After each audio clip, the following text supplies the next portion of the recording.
hablaremos de la mítica geografía de los mares. Es decir, esta geografía fantástica que se desarrolló particularmente antes del descubrimiento y en realidad antes de que el conocimiento del mundo fuera completado por las exploraciones.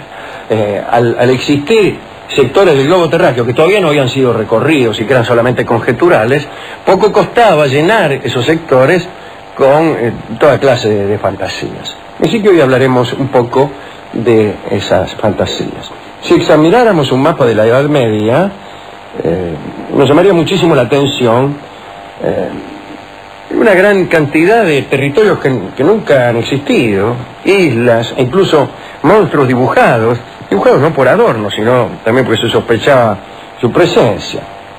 Estos lugares inexistentes han recibido incluso nombres y han aparecido, como se ha dicho, en muchos textos cartográficos, incluso hasta el siglo XVIII. El más grande de los geógrafos árabes, Al-Edrisi, nacido en España, se podía nacer en España y ser árabe, escribió allá por el año 1150 que había 27.000 islas mágicas solo en el Atlántico. Parece que las formaciones nubosas, especialmente cuando eran un poco bajas, engañaban a los navegantes que creían ver en ellas tierras lejanas. Tierras lejanas hacia las que nunca iban, porque desde luego la navegación por el Atlántico era siempre de cabotaje, muy cercana a la costa, y nadie iba para allá, ¿no? A donde estaban las nubes. No era raro entonces que esos territorios imaginados recibieran nombres y tuvieran su sitio en los mapas antiguos. Frecuentes también eran los espejismos que hicieron ver lugares maravillosos que luego nunca pudieron ser encontrados. Así, durante la Edad Media y hasta poco después del Renacimiento, por todas partes se oyó hablar de hermosas islas fantasmas, territorios perdidos e incluso fugitivos. Una ciudad fugitiva es una idea extraordinaria. Estas ciudades de pronto se hacían visibles y después no se dejaban encontrar ni pisar. Antiguas leyendas de los vikings explicaban que con medios mágicos era posible anclar en un solo sitio aquellos territorios movedizos. Pero había que hacer una operación mágica para convertir en estático un lugar de naturaleza dinámica. Por ejemplo, si usted lograba poner en una isla fugitiva un pedazo de hierro en forma de lanza, el lugar quedaba inmovilizado y así ya podían llegar los navegantes, ¿no? Otro procedimiento para fijar islas fugitivas fue utilizado para detener a la isla de Gotlandia, existente en el mar Báltico. Se dijo que antiguamente esta isla solo se veía por la noche, surgía del mar a la noche y después se sumergía. Solo Eric el Rojo pudo arribar hasta sus costas, encendió allí un fuego y con ese procedimiento la fijó. La más importante de todas estas tierras extrañas fue la que tuvo origen en las tradiciones populares irlandesas. Se trata de la isla de Breasail, o sea, la isla de la felicidad. Breasail era una especie de monte celta, una especie de paraíso musulmán, pero celta. Digo musulmán en el sentido de la gran cantidad de mujeres que allá había, ¿no? Parece que estaba llena la isla de Breasail de hermosas doncellas sedientas de amor. Qué lindo, hermosas doncellas sedientas de amor para un vals. Hermosas doncellas sedientas de amor. Está bien, es un lindo metro. Es el dodecasílabo, ¿no? Pocos eran los afortunados que lograban alcanzar esa isla, desde luego, ¿no? Y los que llegaban creían hallarse en el paraíso y olvidaban a su patria a causa del ininterrumpido deleite de los sentidos. ¿Quiere que alguien se olvide de su patria? Llévelo a una isla llena de mujeres sedientas de amor y chao, ya el tipo se olvidó. A los 15 minutos, 20, cuanti más, no sabe ni de dónde ya viene. No sabe ni de dónde viene el tipo, y qué importa además. El nombre de Brissail fue más tarde confundido erróneamente con el vocablo Brasile de las lenguas románicas, que se refería al color rojo de las brasas del carbón y que luego fue utilizado para designar cualquier color rojo oscuro. Como se tenía el firme convencimiento de que existían todas las islas dotadas de nombre, es decir, cuando una isla tenía nombre era porque existía. A eso le llamaban pensar, ¿no? Ante esas circunstancias comenzaron a realizarse expediciones. Y entre 1480 y 1497 partieron de Bristol 7 expediciones con más de 600 hombres en busca de la isla de Brissail.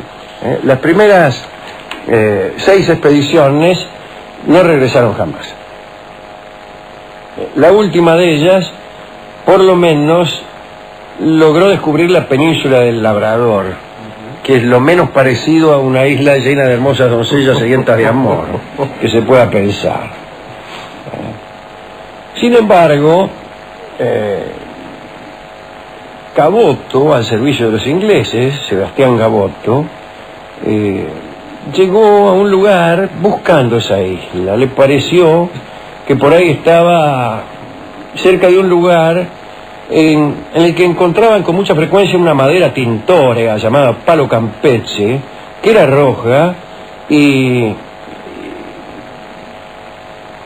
que por ahí le llamaban así Brasil o Brasile.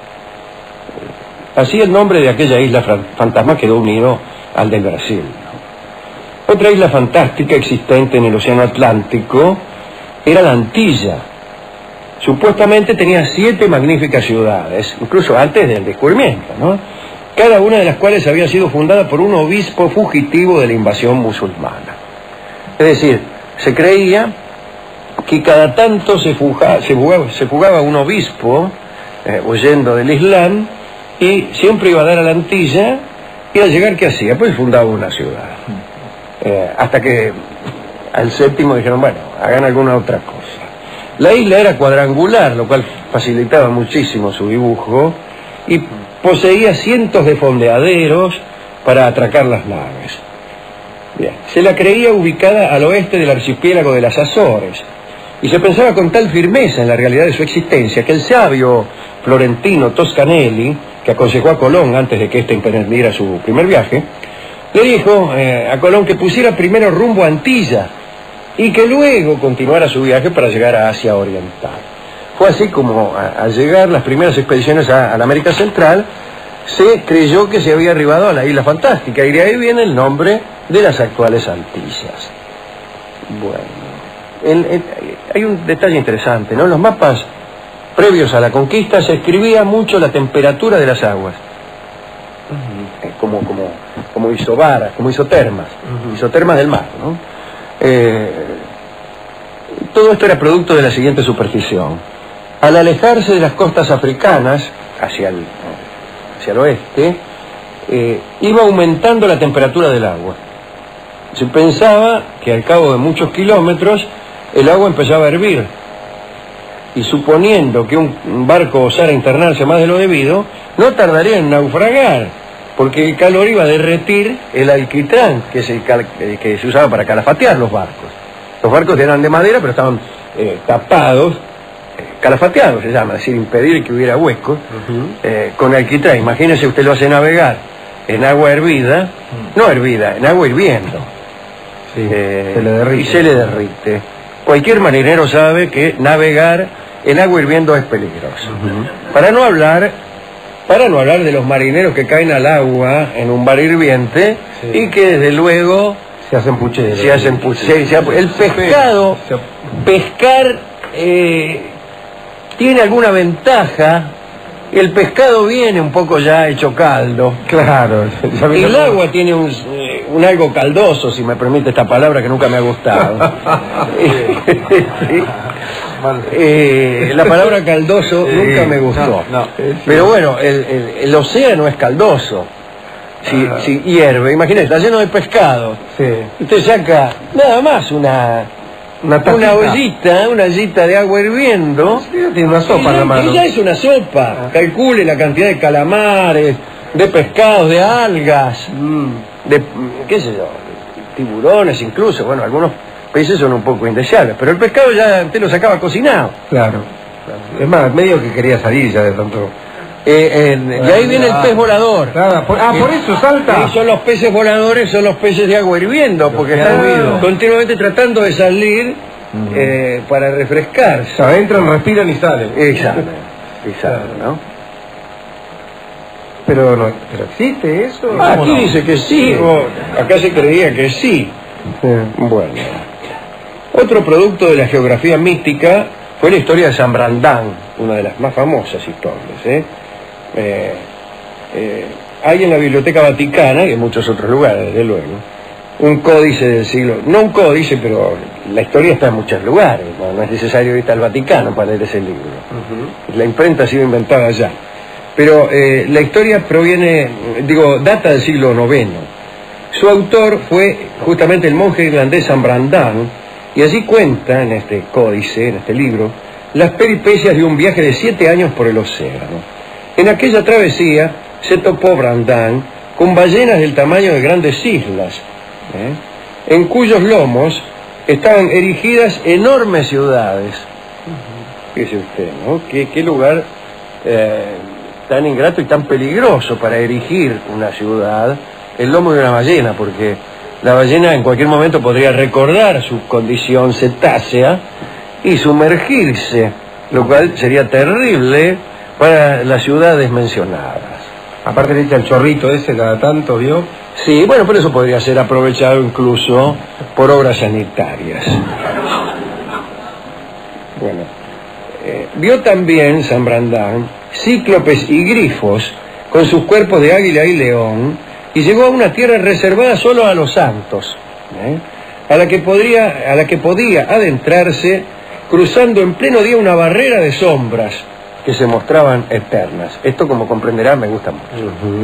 En su navegación, San Brandán descubrió cientos de islas, constituidas algunas solo por piedras, o bosques impenetrables, o cubiertas de pájaros, tantos que impedían caminar. Se refirió también a otra isla en la cual solo había vides y monjes comiendo uvas en realidad, ¿no? Otra isla estaba dotada de olas musicales. ¿Qué tal? Olas que pasan, olas que van. Hola, ¿qué dice? Hola, ¿qué tal? También había una isla en la cual una mano monstruosa, accionada por un artificio mecánico, atrapaba a las naves que intentaban acercarse. Curioso, ¿no? Finalmente, una de las islas mágicas del Océano Atlántico fue bautizada con su nombre, San Brandán. Y allí, según algunos, el monje irlandés tiene un monasterio flotante. Digamos, para terminar, algo respecto al desconocido continente del sur, un territorio que nació de un razonamiento, en cierto sentido, producto de la obsesión por la simetría. Si al norte del Ecuador había una gran masa de tierra, debía existir del mismo modo en el sur. A eso le llaman pensar. En el año 43, el geógrafo Pomponio Mela, se llamaba, discúlpeme, llamarse Mela es peligrosísimo en el colegio, ¿no? Fíjese, acá dice, el geógrafo Pomponio Mela imaginó, y yo podría decir, el geógrafo Pomponio me la imaginó. Claro. Me la imaginó mejor de lo que era. ¿Qué desilusión se va a llevar, Pomponio? Bueno, imaginó ese continente y lo representó. Ptolomeo, en el año 43, no en el año 1943, en el siglo I después de Cristo. Después Ptolomeo tomó la idea y expuso en sus mapas una gran tierra austral que se extendía desde el sur del África allá hasta Nueva Guinea y Java, y después se unía a Asia por el este. Bueno, esa era la terra incógnita, que fue parte del credo geográfico durante siglos. Cuando en febrero de 1488 el portugués Bartolomé Díaz dobló el cabo de Buena Esperanza, mostró que obviamente África no seguía hacia el sur. Magallanes tampoco tropezó con ningún continente austral durante su viaje de circunnavegación. Sin embargo, en el primer atlas moderno de Ortelio, disculpen ustedes, aparece un continente austral denominado Terra Australis, con el siguiente agregado, nondum cognita, todavía sin descubrir. Durante el siglo XVII los europeos continuaron incluyendo ese territorio en los mapas. Buscando aquel continente, se dobló el Cabo de Hornos, se examinaron cuidadosamente Australia y Nueva Zelanda, pero nada, el continente no aparecía. En 1769, miren lo que pasó. Había unos astrónomos ingleses que calcularon que iba a ocurrir durante ese año un tránsito de Venus, que es cuando Venus cruza el Sol, se pone entre el Sol y la Tierra, una cosa así. Es un fenómeno que permitiría medir la distancia entre la Tierra y el Sol. La Royal Society planeó entonces una expedición a Tahití para observar el pasaje. Resolvieron que ahí era donde mejor se veía, yo qué sé. Y fue el capitán Cook. Y llegó a aquel lugar el 10 de abril de 1769. En realidad a él le interesaba un pepino este tránsito de Venus. Tenía ganas de descubrir la Terra Australis. Y en lo mejor del asunto se fue, los dejó a los astrónomos ahí mirando para arriba y empezó a navegar alrededor de las costas de Australia. Y en 1771, 2 años después, ya estaba de regreso en Inglaterra con las manos vacías. De todos modos, aunque hubiera descubierto el continente, hubiera vuelto con las manos vacías. No sé de qué manera puede llegar uno con un continente bajo el brazo. Pero al año siguiente partió de nuevo. Llevaba órdenes de circunnavegar la Tierra en la latitud más austral posible, bien al sur, para ver si encontraba aquel dichoso continente. Y Cook avanzó y avanzó, y avanzó más de los límites razonables, y escribió en su diario: aquí el hielo es eterno, no encuentro para tanta desolación palabras adecuadas. Si alguien llegara a tener más fuerza y la resolución de aclarar este problema, no le envidiaré la gloria del descubrimiento. Amarga palabra. Y más amargas si tenemos en cuenta lo que le pasó al pobre Cook. En marzo de 1773, después de 170 días de viaje entre los hielos del sur, Cook se aburrió y decidió enfilar su nave hacia aguas más templadas. La historia del continente austral se había derrumbado, no era cierto. Y a Cook no le fue nada bien. Llegó hasta una isla llamada Caracacoa, y luego de una terrible batalla con los nativos, se lo comieron. Los nativos se lo comieron. Sí. Primero lo derrotaron y después se lo comieron, que es lo que suele ocurrir. Sí, la derrota en batalla siempre es previa a la ingesta. Sí. Resulta bastante enojoso derrotar en batalla a algo que uno se haya comido. Se lo tiene adentro. Salvo en el caso de una indigestión. Bien, ¿a quién quiere dedicar usted esta, me parece interesante, reseña de episodios místicos? Bueno, de geografía fantástica. Al amigo Cook, al viejo Mela, que queda ahí. El viejo Mela, sí.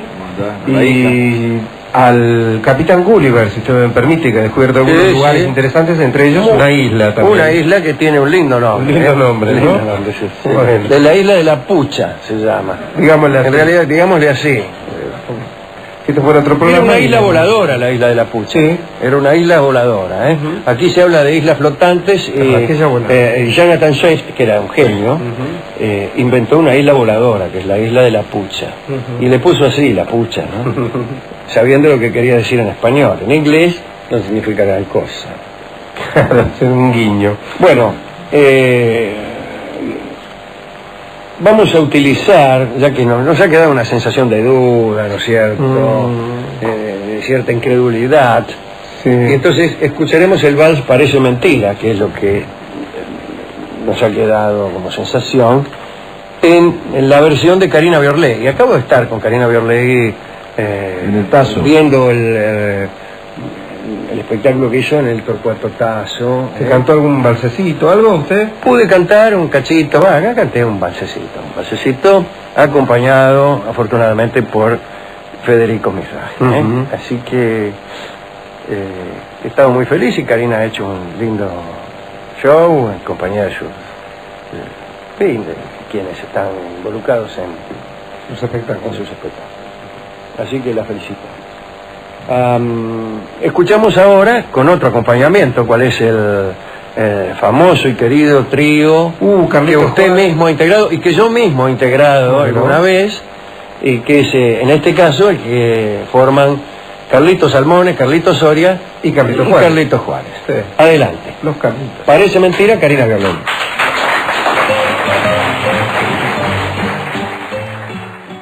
Han existido islas, e incluso monstruos dibujados no por adorno, sino también porque se sospechaba su presencia. Estos lugares inexistentes han recibido incluso nombres y han aparecido, como se ha dicho, en muchos textos cartográficos, incluso hasta el siglo XVIII. El más grande de los geógrafos árabes, Al-Edrisi, nacido en España, se podía nacer en España y ser árabe, escribió allá por el año 1150 que había 27.000 islas mágicas solo en el Atlántico. Parece que las formaciones nubosas, especialmente cuando eran un poco bajas, engañaban a los navegantes. Islas fugitivas fue utilizado para detener a la isla de Gotlandia, existente en el mar Báltico. Se dijo que antiguamente esta isla solo se veía por la noche, surgía del mar a la noche y después se sumergía. Solo Eric el Rojo pudo arribar hasta sus costas, encendió allí un fuego y con ese procedimiento la fijó. La más importante de todas estas tierras extrañas fue la que tuvo origen en las tradiciones populares irlandesas. Se trata de la isla de Breasail, o sea, la isla de la felicidad.